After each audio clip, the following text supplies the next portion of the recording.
ಇವತ್ತು CM DCM ನಿವಾಸದಲ್ಲಿ high voltage meeting ಇರುತ್ತೆ. ಮಹತ್ವದ ಸಭೆ ಹಿನ್ನೆಲೆ ಇಂದಿನ ಎಲ್ಲ ಕಾರ್ಯಕ್ರಮಗಳನ್ನು ರದ್ದು ಮಾಡಲಾಗಿದೆ.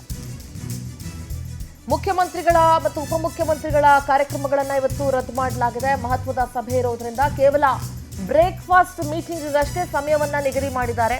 ಅಫ್ಕೋರ್ಸ್ ಬ್ರೇಕ್ಫಾಸ್ಟ್ ಮೀಟಿಂಗ್ ಅಂತಂದ್ರೆ ಏನು ತಿಂಡಿ ತಿಂದ ತಕ್ಷಣ ತಿಂಡಿ ತಿನ್ನೋವರೆಗೂ ಮೀಟಿಂಗು, ತಿಂಡಿ ತಿಂದಾದ್ಮೇಲೆ ಮೀಟಿಂಗ್ ಮುಗ್ದೋಯ್ತು ಅಂತ ಆಗಲ್ಲ. ತಿಂಡಿ ಜೊತೆಲೆ ತಿಂಡಿ ತಿಂತ ಸಾಕಷ್ಟು ವಿಚಾರಗಳನ್ನ ಚರ್ಚೆ ಮಾಡೋದಿರುತ್ತೆ. ಒಮ್ಮತದ ನಿರ್ಧಾರಕ್ಕೆ ಬರಬೇಕಾಗತ್ತೆ.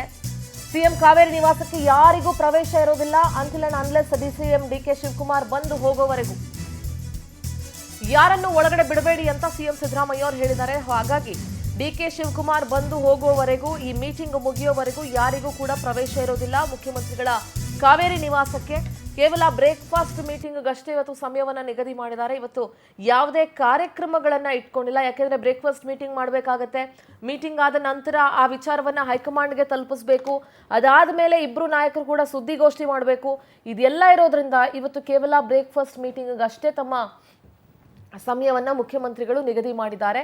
ಇವತ್ತು ಯಾವುದೇ ಕಾರ್ಯಕ್ರಮವನ್ನ ಕೂಡ ಅವರು ಇಟ್ಕೊಂಡಿಲ್ಲ. ಈ ಸಭೆ ಇರೋದ್ರಿಂದ ಬೇರೆ ಎಲ್ಲ ಕಾರ್ಯಕ್ರಮಗಳನ್ನ ರದ್ದು ಮಾಡಿದ್ದಾರೆ. ನೀವು ಗಮನಿಸ್ತಾ ಇರಬಹುದು, ಸಿಎಂ ಡಿಸಿಎಂ ನಡುವಿನ ಈ ಪವರ್ ಶೇರಿಂಗ್ ವಿಚಾರದಿಂದ ರಾಜ್ಯದ ಅಭಿವೃದ್ಧಿ ಕಾರ್ಯಗಳಿರಬಹುದು ಅಥವಾ ಆಡಳಿತ ವ್ಯವಸ್ಥೆ ಎಲ್ಲಿ ಕುಸಿಬಹುದು, ಏನು ಎತ್ತ ಅನ್ನೋದ್ರ ಬಗ್ಗೆ ನೀವು ಸಹಜವಾಗಿ ನಾವು ಯೋಚನೆ ಮಾಡ್ತಾ ಹೋಗ್ಬೋದು. ಅಡ್ಮಿನಿಸ್ಟ್ರೇಷನ್ ಅದ್ರ ಪಾಡಿಗೆ ಅದು ನಡ್ಕೊಂಡು ಹೋಗುತ್ತೆ, ಬ್ಯೂರೋಕ್ರಾಟ್ಸ್ ಇದ್ದಾರೆ, ಅವ್ರು ಮಾಡ್ತಾರೆ ಅಂತ ಹೇಳಿದ್ರು ಕೂಡ ಎಲ್ಲೋ ಒಂದ್ ಕಡೆ ಇವರಿಬ್ರು ನಡುವಿನ ಈ ಕುರ್ಚಿ ಕಚ್ಚಾಟ ಏನಿದೆ ಇದು ಆಡಳಿತದ ಮೇಲೆ 100% ಪರಿಣಾಮ ಬಿದ್ದೇ ಬರುತ್ತೆ. ಗೃಹ ಸಚಿವ ಪರಮೇಶ್ವರ್ ಅವರು ಕೂಡ ಇದೇ ಮಾತನ್ನ ಹೇಳಿದ್ರು.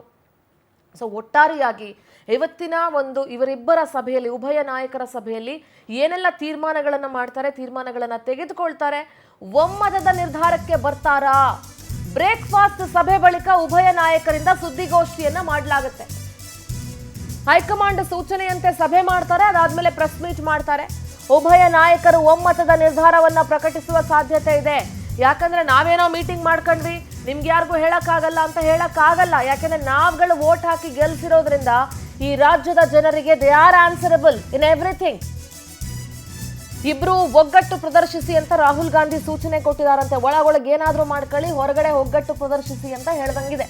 ಹೈಕಮಾಂಡ್ ನ ಸೂಚನೆಯಂತೆ ಇಬ್ರು ಸಭೆ ಮಾಡ್ತಾರೆ. ಅದಾದ ನಂತರ ಪ್ರೆಸ್ ಮೀಟ್ ಅನ್ನ ನಡೆಸ್ತಾರೆ.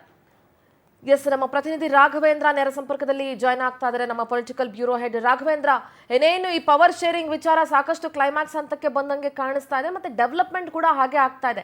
ಒಂದ್ ಕಡೆ ಡಿಕೆ ಸುರೇಶ್ ದೆಹಲಿಯಲ್ಲೇ ಬೀಡ್ಬಿಟ್ಟಿದ್ದಾರೆ, ಇನ್ನೊಂದ್ ಕಡೆ ಇಲ್ಲಿ ಇನ್ನೇನು ಕೆಲವೇ ಕ್ಷಣಗಳಲ್ಲಿ ಬ್ರೇಕ್ಫಾಸ್ಟ್ ಮೀಟಿಂಗ್ ಶುರು ಆಗುತ್ತೆ. ಏನೆಲ್ಲ ಅಪ್ಡೇಟ್ ಸಿಗ್ತಾ ಇದೆ ರಾಘವೇಂದ್ರ? ಸಿಂಧೂರ, ಪ್ರಮುಖವಾಗಿ ಕುಸ್ತಿಯ ಗದ್ದುಗೆಯ ಗುದ್ದಾಟಕ್ಕೆ ಇವತ್ತು ಕ್ಲೈಮ್ಯಾಕ್ಸ್ ಸಿಗುವ ಸಾಧ್ಯತೆಗಳು ಬಹುತೇಕ ನಿಶ್ಚಿತ ಅಂತಾನೆ ಹೇಳ್ಬೋದು. ಯಾಕಂದ್ರೆ ರಾಜ್ಯ ರಾಜಕಾರಣದಲ್ಲಿ ಕುರ್ಚಿಯ ಗುದ್ದಾಟಕ್ಕೆ ಆಡಳಿತ ಯಂತ್ರ ಸಂಪೂರ್ಣವಾಗಿ ಕುಸಿದು ಬಿದ್ದಿತ್ತು. ಈ ಬಗ್ಗೆ ಸಾಕಷ್ಟು ಮಂದಿ ಶಾಸಕರು ಮತ್ತೆ ಸಚಿವರು ಸಹ ಸಾಕಷ್ಟು ಅಸಮಾಧಾನವನ್ನ ಹೊರಹಾಕಿ ಹೈಕಮಾಂಡ್ಗೂ ಸಹ ಮನವಿಯನ್ನ ಮಾಡಿದ್ರು. ಕೂಡಲೇ ನೀವು ಮಧ್ಯಪ್ರವೇಶವನ್ನ ಮಾಡಿ ಈ ಒಂದು ಗೊಂದಲಕ್ಕೆ ತೆರೆ ಎಳೀರಿ ಅಂತ ಹೇಳ್ಬಿಟ್ಟು ಮನವಿಯನ್ನ ಮಾಡಿದ್ರು. ಆ ಮನವಿಯ ಮೇರೆಗೆ ಎಲ್ಲರೂ ಸಹ ದೆಹಲಿಯಲ್ಲಿ ಕ್ಲೈಮ್ಯಾಕ್ಸ್ ಸಿಗುತ್ತೆ, ದೆಹಲಿಯಲ್ಲಿ ಈ ಒಂದು ಸಂಧಾನ ಸೂತ್ರ ಆಗುತ್ತೆ ಅನ್ನೋ ಒಂದು ಮಾತುಗಳನ್ನು ಸಹ ಹೇಳ್ತಾ ಇದ್ರು. ಆದ್ರೆ ಅದೆಲ್ಲೂ ಸಹ ಆಗ್ತಾ ಇಲ್ಲ. ಅದು ಬೆಂಗಳೂರಿನ ಸಿಎಂ ಅವರ ಮನೆಯಲ್ಲೇನೆ ಈ ಸಂಧಾನ ಸೂತ್ರಕ್ಕೆ ಇದೀಗ ಹೈಕಮಾಂಡ್ ಸೂಚನೆಯನ್ನು ನೀಡತಕ್ಕಂಥದ್ದು. ಹೈಕಮಾಂಡ್ ದೊಡ್ಡ ಮಟ್ಟದ ತಂತ್ರಗಾರಿಕೆಯನ್ನ ಮಾಡಿ ಈ ಒಂದು ಮಹತ್ವದ ಒಂದು ಹೆಜ್ಜೆಯನ್ನು ಇಟ್ಟಿರ್ತಕ್ಕಂಥದ್ದು. ಖುದ್ದಾಗಿ ಇಬ್ಬರು ನಾಯಕರು, ಸಿಎಂ ಮತ್ತೆ ಡಿಸಿಎಂ ಇಬ್ಬರು ನಾಯಕರಿಗೂ ಸಹ ಸೂಚನೆಯನ್ನು ಕೊಟ್ಟು ಇಬ್ಬರು ಪರಸ್ಪರ ಕೂತ್ಕೊಂಡು ಈ ಒಂದು ವಿಷಯಕ್ಕೆ ತೆರೆ ಎಳೀರಿ ಅನ್ನೋ ಒಂದು ಸೂಚನೆಯನ್ನ ಕೊಟ್ಟಿದೆ. ಯಾಕಂದ್ರೆ 136 ಸೀಟ್ಗಳನ್ನು ತೆಗೆದುಕೊಂಡು ಅಧಿಕಾರಕ್ಕೆ ಬಂದಿರತಕ್ಕಂತಹ ಕಾಂಗ್ರೆಸ್ಗೆ ಈ ರೀತಿ ಪರಿಸ್ಥಿತಿ ಬಂದಿರತಕ್ಕಂಥದ್ದು ನಿಜಕ್ಕೂ ದುರಾದೃಷ್ಟ. ನಾವು ತಲೆ ತಗ್ಗಿಸುವ ಮಟ್ಟದಲ್ಲಿ ಇದ್ದೀವಿ ರಾಷ್ಟ್ರೀಯ ಮಟ್ಟದಲ್ಲಿ. ಹೀಗಾಗಿ ನೀವು ಕೂಡಲೇ ಇದಕ್ಕೊಂದು ಪರಿಹಾರವನ್ನು ಸೂಚಿಸಿ ಅಂತ ಹೇಳ್ಬಿಟ್ಟು ಇಬ್ಬರು ನಾಯಕರಿಗೂ ಸಹ ತಿಳಿಸಿರ್ತಕ್ಕಂಥದ್ದು. ಹೀಗಾಗಿ ಎಸಿಸಿ ಅಧ್ಯಕ್ಷ ಮಲ್ಲಿಕಾರ್ಜುನ್ ಖರ್ಗೆ ಮತ್ತೆ ರಾಹುಲ್ ಗಾಂಧಿ ಅವರ ಒಂದು ಸೂಚನೆಯ ಮೇರೆಗೆ ಇದೀಗ ಇಬ್ಬರು ಪರಸ್ಪರ ನಾಯಕರು ಸಹ ಒಂದು ಬ್ರೇಕ್ಫಾಸ್ಟ್ ಮೀಟಿಂಗ್ ನೆಪದಲ್ಲಿ ಸಭೆಯನ್ನ ಮಾಡ್ತಾ ಇರ್ತಕ್ಕಂಥದ್ದು. ಇಬ್ಬರು ಸಹ ಕೆಲವೊಂದಿಷ್ಟು ವಿಷಯಗಳ ಬಗ್ಗೆ ಚರ್ಚೆಯನ್ನ ಮಾಡ್ತಾರೆ. ಏನು ಅವತ್ತೇನು ಚರ್ಚೆ ಆಗಿತ್ತು ಪವರ್ ಶೇರಿಂಗ್ ವಿಚಾರಕ್ಕೆ ಸಂಬಂಧಪಟ್ಟಂತೆ 2.5 ವರ್ಷಗಳ ಕಾಲ ಏನು ಚರ್ಚೆ ಆಗಿತ್ತು ಅನ್ನೋ ಒಂದು ಮಾತು ಕೇಳ್ಬರ್ತಾಯಿತ್ತು. ಅದು ಡಿಕೆ ಶಿವಕುಮಾರ್ ಅವರು ಬಹಿರಂಗವಾಗಿ ಹೇಳಿಕೆಯನ್ನು ಕೊಟ್ಟಿದ್ರು. ಇದಕ್ಕೆ ಸಂಬಂಧಪಟ್ಟಂತೆ ಕ್ಲಾರಿಟಿಯನ್ನು ಡಿಕೆ ಶಿವಕುಮಾರ್ ಅವರು ಸಿಎಂ ಅವರಿಂದ ಪಡಿತಾರೆ. ಸಿಎಂ ಅವರು ಸಹ ಡಿಕೆ ಶಿವಕುಮಾರ್ ಅವರಿಂದ ಕ್ಲಾರಿಟಿಯನ್ನು ಪಡಿತಾರೆ. ರಾಘವೇಂದ್ರ, ಈ ಸಭೆ ಎಷ್ಟೊತ್ತಿಗೆ ಆರಂಭ ಆಗತ್ತೆ, ಡಿಸಿಎಂ ಎಷ್ಟೊತ್ತಿಗೆ ಬರಬಹುದು, ಏನು ಎತ್ತ ಅನ್ನೋದ್ರ ಬಗ್ಗೆ ಮಾಹಿತಿ ಏನಾದ್ರೂ ಇದೆಯಾ, ಹೇಗೆ? ಖಂಡಿತವಾಗೂ ಸಿಂಧೂರ ಏನಂದ್ರೆ ಈಗ ಬ್ರೇಕ್ಫಾಸ್ಟ್ ಮೀಟಿಂಗ್ ಫಿಕ್ಸ್ ಆಗಿರ್ತಕ್ಕಂಥದ್ದು 9:30ಕ್ಕೆ. ಇನ್ನೇನು ಕೆಲವೇ ಕ್ಷಣದಲ್ಲಿ ಡಿ.ಸಿ.ಎಂ ಡಿ.ಕೆ ಶಿವಕುಮಾರ್ ಅವರು ಸಿಎಂ ಅವರ ನಿವಾಸಕ್ಕೆ ಬರ್ತಾರೆ. ಸಿಎಂ ಅವರ ಸೂಚನೆ ಮೇರೆಗೆ ಯಾರನ್ನು ಸಹ ಕಾವೇರಿ ನಿವಾಸಕ್ಕೆ ಇಲ್ಲಿವರೆಗೂ ಸಹ ಒಳಗಡೆ ಬಿಡ್ತಾ ಇಲ್ಲ. ಯಾಕಂದ್ರೆ ಇಬ್ಬರೇ ಕೂತ್ಕೊಂಡು ಬಗೆಹರಿಸ್ಕೊಳ್ತಕ್ಕಂತಹ ಪ್ರಯತ್ನವಾಗಿರ್ತಕ್ಕಂತಹ ಒಂದು ಮೀಟಿಂಗ್. ಹೀಗಾಗಿ ಯಾರನ್ನು ಸಹ ಮಧ್ಯ ಪ್ರವೇಶ ಮಾಡಕೂಡ್ದು, ಯಾರು ಸಹ ಒಳಗಡೆ ಹೋಗ್ಕೂಡ್ದು. ಅವ್ರಿಬ್ಬರೇ ಕೂತ್ಕೊಂಡು ಏನ್ ತೀರ್ಮಾನ ಮಾಡ್ತಾರೋ ಮಾಡ್ಲಿ ಅನ್ನೋ ನಿಟ್ಟಿನಲ್ಲಿ ಸಹ ಮತ್ತೊಂದು ಪ್ರಶ್ನೆ ಇದೆ. ರಾಹುಲ್ ಗಾಂಧಿ ಅವರು ಒಂದು ಸೂಚನೆಯನ್ನ ಕೊಟ್ಟಿದ್ದಾರೆ. ಮತ್ತೊಂದು ಪ್ರಶ್ನೆ ಏನು ಅಂದ್ರೆ, ಸಹಜವಾಗಿ ಕಾವೇರಿ ನಿವಾಸದ ಹತ್ರ ಪೊಲೀಸರು ಇದ್ದೇ ಇರ್ತಾರೆ, ಸೆಕ್ಯೂರಿಟಿ ಇದ್ದೇ ಇರುತ್ತೆ ಅನ್ನೋದು ಬಹಳ ಕಾಮನ್ ವಿಚಾರ. ಆದ್ರೆ ಇವತ್ತು ಸ್ವಲ್ಪ ಹೆಚ್ಚಿನ ಸಂಖ್ಯೆಯಲ್ಲಿ ಪೊಲೀಸರ ನಿಯೋಜನೆಯಾಗಿದೆ. ಏನಕ್ಕೆ? ಯಾರಾದ್ರೂ ಏನಾದ್ರೂ ಬರಬಹುದು ಅಂತಾನಾ, ಅಥವಾ ಯಾವ್ದಾದ್ರೂ ಸಂಘಗಳಿಂದ ಬಂದು ಏನಾದ್ರೂ ಒತ್ತಾಯ ಮಾಡಬಹುದು ಅಂತಾನಾ, ಗಲಾಟೆಗಳಾಗಬಹುದು ಅಂತಾನಾ? ಯಾಕೆ ಇವತ್ತು ಮುಖ್ಯಮಂತ್ರಿಗಳ ನಿವಾಸದ ಹತ್ರ ಹೆಚ್ಚಿನ ಭದ್ರತೆ ಅಥವಾ ಪೊಲೀಸರನ್ನ ನಿಯೋಜಿಸಿದ್ದಾರೆ? ಸಿಂಧೂರ ಆ ಥರ ಏನಿಲ್ಲ. ಯಾವುದೇ ರೀತಿಯ ಸಂಘಟನೆಗಳೇ ಆಗಲಿ, ಯಾವುದೇ ಒಂದು ಸಮುದಾಯ ಆಗಲಿ ಬಂದು ಪ್ರೊಟೆಸ್ಟ್ ಮಾಡುವಂತಹ ಭೀತಿ ಇಲ್ಲಿಲ್ಲ. ಪ್ರಮುಖವಾಗಿ ಯಥಾವತ್ತಾಗಿ ಯಾವತ್ತೂ ಸಹ ಈ ರೀತಿ ಸೆಕ್ಯೂರಿಟಿ ಇದ್ದೇ ಇರ್ತದೆ. ಇವತ್ತು ಡಿ.ಸಿ.ಎಂ ಮತ್ತು ಸಿ.ಎಂ ಅವರು ಸಭೆ ಮಾಡ್ತಾ ಇರೋದ್ರಿಂದ ಸ್ವಲ್ಪ ಮಟ್ಟಿಗೆ ಹೆಚ್ಚಿನ ಭದ್ರತೆಯನ್ನು ಕೊಟ್ಟಿದ್ದಾರೆ. ಯಾಕಂದರೆ ಕೆಲವರು ಒಳಗಡೆ ಹೋಗುವ ಪ್ರಯತ್ನದಲ್ಲಿ ಗಲಾಟೆಗಳನ್ನು ಮಾಡ್ಕೋಬೋದು, ಕಿರಿಕ್ಗಳನ್ನು ಮಾಡ್ಕೋಬೋದು. ಹೀಗಾಗಿ ಯಾರನ್ನು ಸಹ ಒಳಗಡೆ ಬಿಡ್ಕೂಡ್ದು. ನಾವು ಇಬ್ಬರು ಮೀಟಿಂಗ್ ಮುಗಿಯೋವರೆಗೂ ಸಹ ಯಾರನ್ನು ಸಹ ನಾವು ಸಿ.ಎಂ ಅವರ ಸೂಚನೆಯ ನಂತರ ಒಳಗಡೆ ಬಿಡಬೇಕಂತಲೂ ಸಹ ಹೇಳ್ತಕ್ಕಂಥ ನಾವು ನೋಡ್ಬೋದು. ಸಹಜವಾಗಿ ಯಾವತ್ತೂ ಸಹ ಇದೇ ರೀತಿ ಸೆಕ್ಯೂರಿಟಿ ಇರ್ತದೆ. ಇವತ್ತು ಸ್ವಲ್ಪ ಮಟ್ಟಿಗೆ ಜಾಸ್ತಿಯನ್ನು ಮಾಡಿರ್ಬೋದು ಅಷ್ಟೇ. ಯಾಕಂದರೆ ಸಿ.ಎಂ ಮತ್ತು ಡಿ.ಸಿ.ಎಂ ಅವರ ಸಭೆ ಆಗ್ತಾ ಇರೋದ್ರಿಂದ ಸ್ವಲ್ಪ ಮಟ್ಟಿಗೆ ಮಾಡಿದ್ದಾರೆ ಅಷ್ಟೇ. ಅಷ್ಟು ಬಿಟ್ಬಿಟ್ರೆ ಯಾವುದೇ ರೀತಿಯ ಫೋರ್ಸ್ ಆಗಲಿ, ಯಾವುದೇ ರೀತಿ ಇದಾಗಲಿ ಸಹ ಇಲ್ಲಿ ಕಾಣಿಸ್ತಾ ಇಲ್ಲ. ಜೊತೆಗೆ ಏನೋ ಈ ಸಂಧಾನ ಸೂತ್ರ ಏನಿದೆ, ಈ ಸಂಧಾನ ಸೂತ್ರಕ್ಕೆ ಸಂಬಂಧಪಟ್ಟಂತೆ ಇಬ್ಬರು ನಾಯಕರು ಪರಸ್ಪರ ಒಪ್ಪಿಗೆಯನ್ನು ಸೂಚಿಸಬೇಕು. ಜೊತೆಗೆ ಸಭೆ ಇಬ್ಬರ ನಡುವಿನ ಚರ್ಚೆಯ ನಂತರ ಒಂದು ಸುದ್ದಿಗೋಷ್ಠಿಯನ್ನು ಮಾಡಿ ಮಾಧ್ಯಮಗಳ ಮುಂದೆ ಒಗ್ಗಟ್ಟನ್ನು ಪ್ರದರ್ಶಿಸಬೇಕು.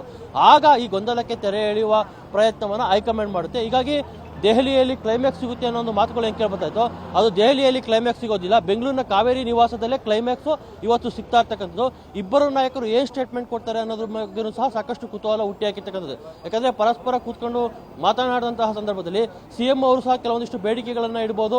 ಜೊತೆಗೆ ಡಿ.ಕೆ ಶಿವಕುಮಾರ್ ಅವರಿಗೆ ಈ ರೀತಿ ತಿಳಿ ಹೇಳ್ಬೋದು. ಅದೇ ರೀತಿ ಡಿ.ಕೆ ಶಿವಕುಮಾರ್ ಅವರು ಸಹ ಏನು ಒಪ್ಪಂದ ಆಗಿತ್ತು, ಒಪ್ಪಂದಂತೆ ನೀವು ನಡ್ಕೊಳ್ಳಿ ಅನ್ನೋ ಮಾತುಗಳನ್ನು ಸಹ ಹೇಳ್ಬೋದು.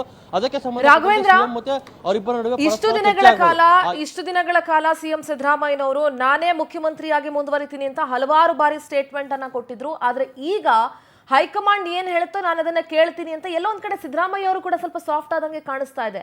ಸೊ ಏನ್ ನಡೀತಾ ಇದೆ ಸಿದ್ದರಾಮಯ್ಯ ಅವರ ವಿಚಾರದಲ್ಲಿ ರಾಘವೇಂದ್ರ? ಸಿದ್ದರಾಮಯ್ಯನವರು ಸಾಫ್ಟ್ ಆಗಿಲ್ಲ. ಯಾವಾಗ ಎಐಸಿಸಿ ಅಧ್ಯಕ್ಷ ಮಲ್ಲಿಕಾರ್ಜುನ್ ಖರ್ಗೆ ಅವರನ್ನ ಸಿದ್ದರಾಮಯ್ಯನವರು ಭೇಟಿ ಮಾಡಿ ಹೊರಗಡೆ ಬರ್ತಾರೋ ಅವತ್ತಿನಿಂದ ಹೈಕಮಾಂಡ್ ಏನು ಹೇಳುತ್ತೋ ಅದನ್ನ ನಾನು ಕೇಳ್ತೀನಿ, ಹೈಕಮಾಂಡ್ ಬಿಡು ಅಂದ್ರೆ ನಾನು ಬಿಡ್ತೀನಿ ಅನ್ನೋ ಒಂದು ಮಾತನ್ನು ಸಹ ಸಿದ್ದರಾಮಯ್ಯನವರು ಪದೇ ಹೇಳ್ಕೊಂಡು ಬರ್ತಾ ಇರ್ತಕ್ಕಂಥದ್ದು. ಅದಕ್ಕಿಂತ ಮುಂಚೆ 5 ವರ್ಷಗಳ ಕಾಲ ನಾನೇ ಸಿಎಂ ಅಂತಲೂ ಸಹ ಅವ್ರು ಹೇಳ್ತಾ ಇದ್ರು.